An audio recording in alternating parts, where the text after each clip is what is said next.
Yeah, so Zach was cleared a couple weeks ago, and he's been great. He's still building his left leg strength back.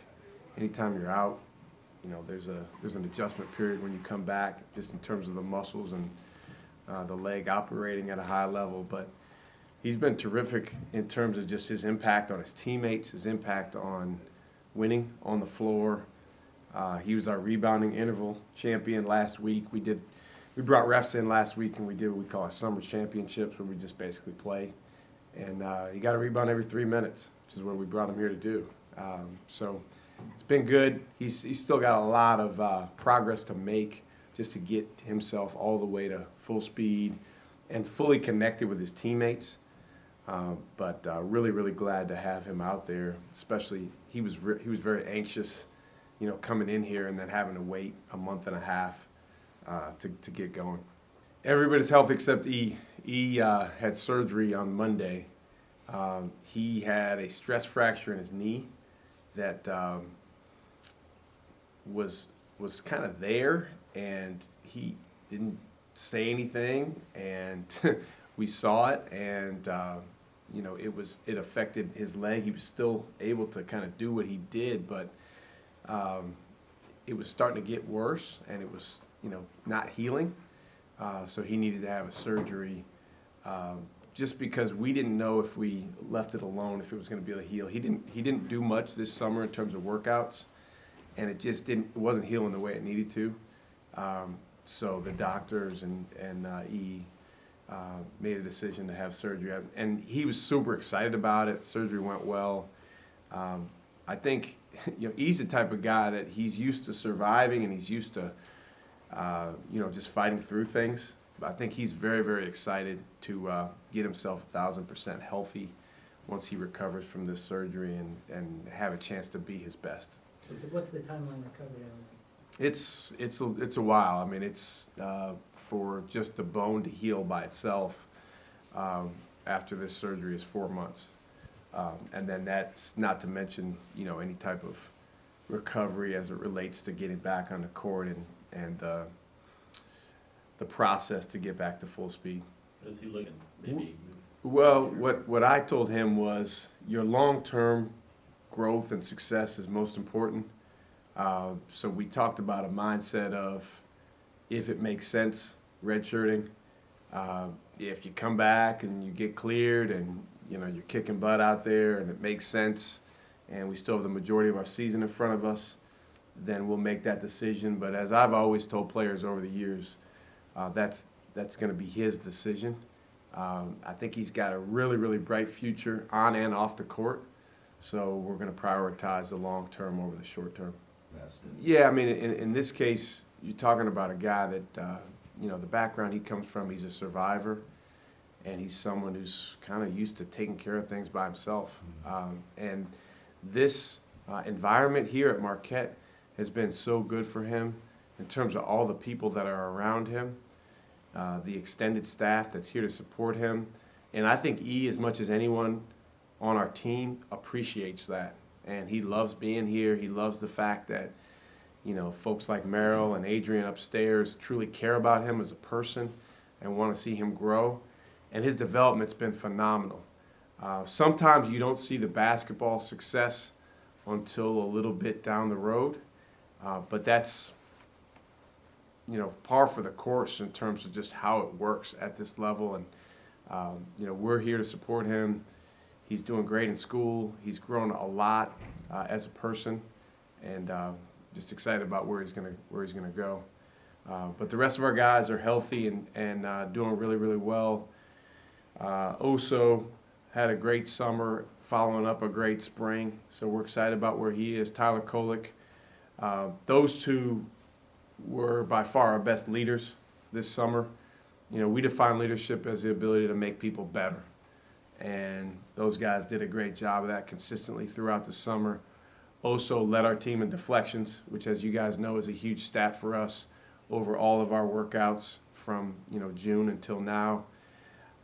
Tyler led our team in wins. We keep track of every drill that we do, whether it's a shooting drill, 1-on-1, 5-on-5, and Tyler had by a pretty good margin, the most wins on our team, which is just indicative of the way he played and the way that he impacted the guys around him.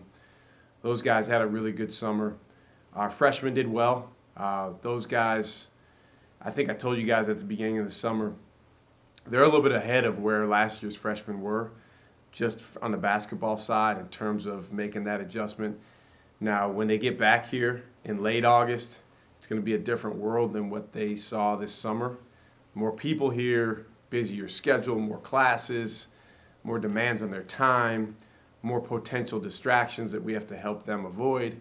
But those guys are in position to all contribute to our team this summer. Sean Jones is flat out the fastest guy I've ever seen playing basketball that I've coached. And he's gonna be a lot of fun to watch for Marquette fans. Chase Ross, Ben Gold, all had some terrific. They both had terrific moments this summer, and they're guys that are eager and they want to work and they want to learn. They have humility, which is really, really important. The rest of our returning guys did really well. You know, Stevie had a very strong summer doing Stevie things, energy, affecting winning, really, really bothering the other team with what he does on the defensive end. He shot the ball really well. David Joplin was our leading scorer over the course of the whole summer, and particularly the last week when we played those summer championships, he shot 70% from three, just shot the lights out. And you know, his dad was in the gym for a couple of those sessions, and I asked him on Friday. I said, "Hey, Jop, do we need to make sure your dad comes to every practice?" That's one of the benefits of living close by. Cam Jones had a really good summer. He missed a couple weeks with a strain to a muscle at the end of the summer, but he'll be back full speed by the time we get going in late August. But he's continuing to progress and grow. Kean made a lot of progress as well, just from last year. I mean, he's just getting started. He's in year 2 of a 5-year progression for him if he can continue to stay focused on that long-term growth. And then Omax, you know, I thought made a lot of strides as well, and he's a guy that can impact our team in so many different ways. So just excited about those guys' growth. It was awesome having the 03 team here over the last few days. Man, what a valuable lesson or set of lessons that our guys took from being around them. The event on Sunday was first class. I just want to say thank you to everyone that put that event on. Our guys got to interact with the members of the 03 team, including D. Wade. He was awesome. I mean, the times that I've been around him at graduation and then Sunday and Monday, the graciousness that he has and his willingness to share and give of himself and his time for being someone that's a global superstar is mind-boggling for me. And it says a lot about how different he is and how he feels about Marquette and the experience that he had here. Those guys were awesome just to be around and to listen to their stories. Coach Crean got up and spoke, and I think within the first 30 seconds of him speaking, every one of us in the room was ready to like run through a wall, you know, like it was a game or something. I mean, he was awesome. And it's clear to see, you know, how captivating, you know, he's been over the course of his career to players that will really buy into winning.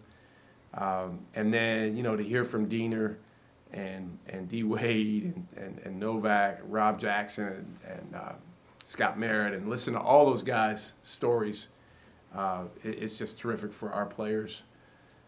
I think the most valuable lesson is you're not going to win without truly caring about each other, and you're not going to win big without doing it for each other. And those guys had a lot of great stories that spoke to that point.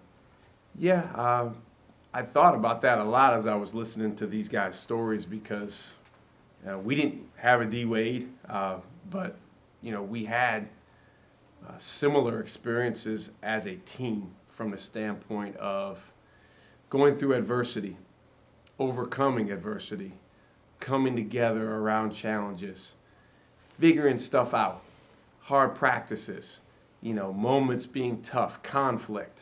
I think one thing the best teams have in common is they're able to take conflicts within the team and they're able to use those to come closer together around winning. And if you think about bad teams, mediocre teams, when they have conflicts, they splinter apart, they point fingers, and they play the blame game.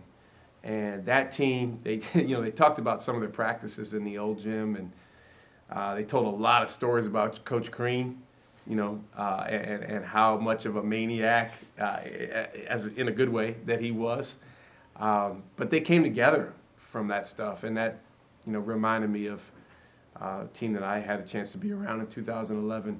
The other thing is presence, just being able to truly, fully be in the moment and let go of all the other stuff that could be in your mind or could enter into your mind. I think that's gotten harder and harder since 2003, 2011, today, with everything that's on our phones and everything that we come in contact with on the media and social media. But it's still, as Coach Crean said, the same things go into winning and being able to be present in that moment. And people don't understand this that haven't been through it, but when that run ends, there's a little bit of a depression that sets in. And it's not even so much because you lost in the semifinals like we did or like that team did. It's even after if you win the whole thing. Talking to Billy Donovan, who I work for at Florida, even after you win, there's a little bit of sadness in that it's over, and that true, utter presence that everyone had, that commitment to something larger than yourself. It was so powerful and intense in that moment, but then it ends. It doesn't end completely, but it's not quite the same after the games. I mean, we're pretty positive, and we're pretty optimistic about our guys coming in. So it's going to be tough to be super surprised in a positive way. I will say Sean Jones is even more dynamic than I thought. And I want to give DeAndre Haynes unbelievable credit for the job he did, as the point person recruiting Sean. The way we try to recruit is as a team, as a whole staff.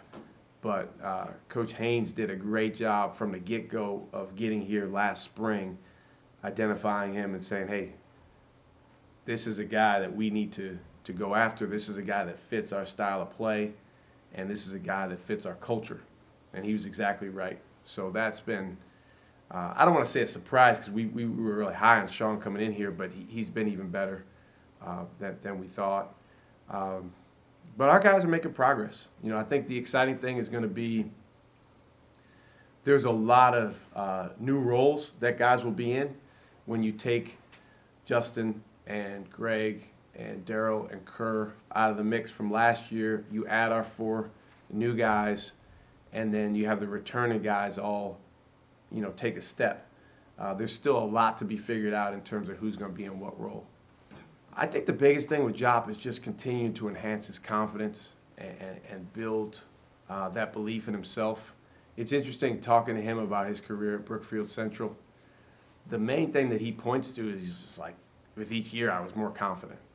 And it's interesting with these guys, sometimes we look at them and they look really impressive and they look really, physically developed and they look like grown men, but they're young. And they're still coming into their own in terms of figuring out how to be and how to be their best. And so there's a lot of things that we do as a coaching staff to try to help him be confident on the back end when the game time comes. He's actually probably, as much as anyone on our team, a gamer, which I love guys that are great in practice and games. But I think he kind of fancies himself as, hey, when those lights come on, I come alive. But we try to make things challenging for him in our workouts, in our practices, so that he has to overcome challenge. And on the back end of that, he's going to have more confidence. But we need him to score. We lost our 2 leading scorers in Justin and Daryl from last year. And he's definitely a guy that we need to put the ball in the basket. And then on the flip side, in basketball, you play both ends of the floor. So he has to take a big jump defensively, because last year at times he was lost on defense and he was a guy that the other teams would go at, and we can't have that. He's got to be a guy that takes pride in, I can defend multiple positions, I can rebound, I can get my hands on the basketball with deflections, and he's made progress with that. A lot of it is getting in better and better shape so that he can get in a stance and he can move with multiple efforts and he can breathe out there. He's working on getting his parking deck mile time better and better. The goal has been, the bar has been raised from last summer, and he's doing a lot of extra work with Todd, which has been great. He gets a lot of shots, man. He is 6'10", and he does a good job being in the right spot, which is kind of an underrated quality for players. Just spacing the right way and being in the right spot on the floor. That's actually something Job needs to work on. Job could learn from Ben in that area. When you're a little kid, you just run to the ball because you're the best player and you need to get the ball and then shoot. This level is different than that. Sometimes spacing away is actually the best way to get the basketball. Sometimes relocating to the corner is going to get you a shot. And Ben's done a good job of that. He, I think, was second on the team in shot attempts for the whole summer. And again, that's us playing against each other. But particularly when he played with Tyler Kolek, he was just able to get a lot of looks. I think for him, Chase Ross and Sean Jones as freshmen, those guys, the readiness to shoot, mental and physical readiness is going to be a huge key over the next 89 days before we open up on November 7th. Because they're all guys that are capable shooters, can be good shooters. They work a lot on their shooting. But at this level, you just have less time to get it off, and you better be ready before it gets to you. And so that's an area of growth for all those guys. And what do you think this summer has on Tyler Kolek's confidence going into this season? His confidence is coming. Now, he's probably the most confident guy on our team in practice. You get in the game, and, we got to continue to build that there. But I think Tyler, more than anyone else on our team, is in a similar role. Not the same role as last year, but a similar role. He was our starting point guard last year. He was the leading assist guy in the Big East. He's going to be our starting point guard this year, and that's the goal, lead the league in assists again. We feel like he's going to continue to get better and better with his scoring, with his shooting. He puts a lot of time into that. There's times where we have to kick him out of the gym because he's in there so much. And I'm looking forward to him having a little break away from here after this week so that he can rest his body a little bit. But his confidence is in a good place as of now. That being said, it's peacetime right now.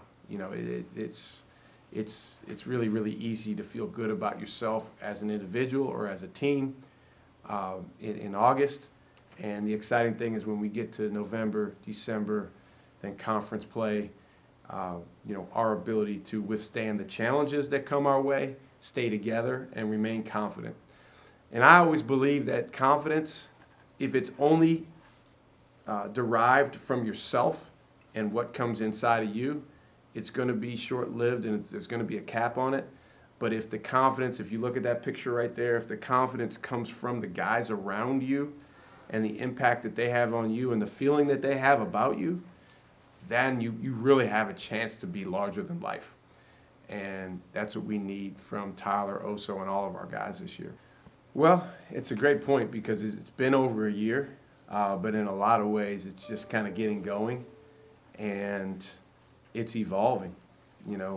I remember being in a gym in April at an AAU tournament, and the news came out about a transfer going to another school and getting this ridiculous amount in NIL.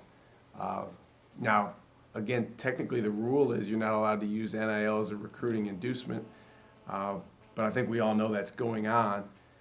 To me, here at Marquette, and not to be critical of anyone else's ways, the last thing we would want to do is prioritize some guy coming in here over our current existing players.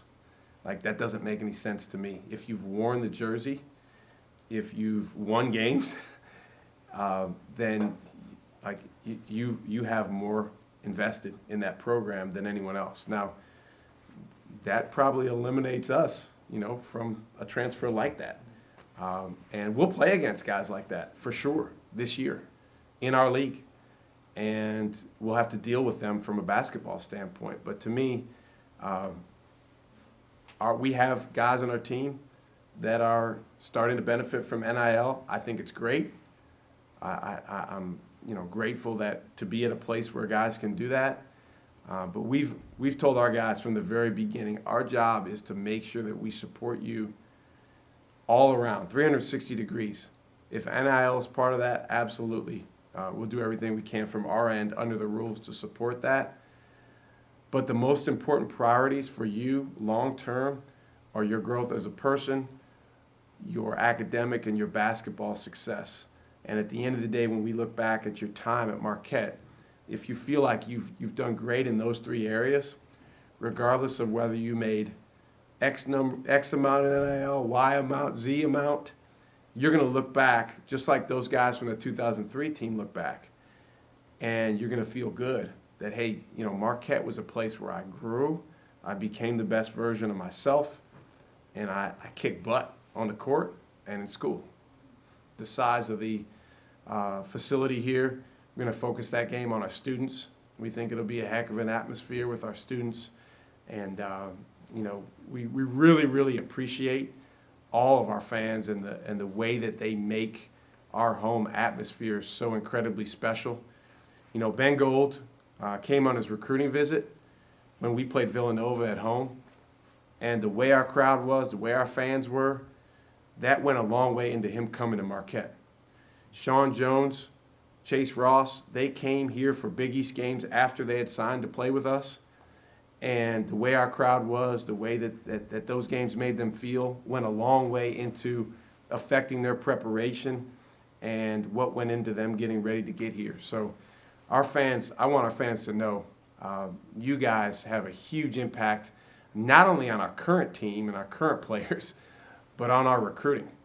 And can't wait to see you guys at Fiserv in 89 days.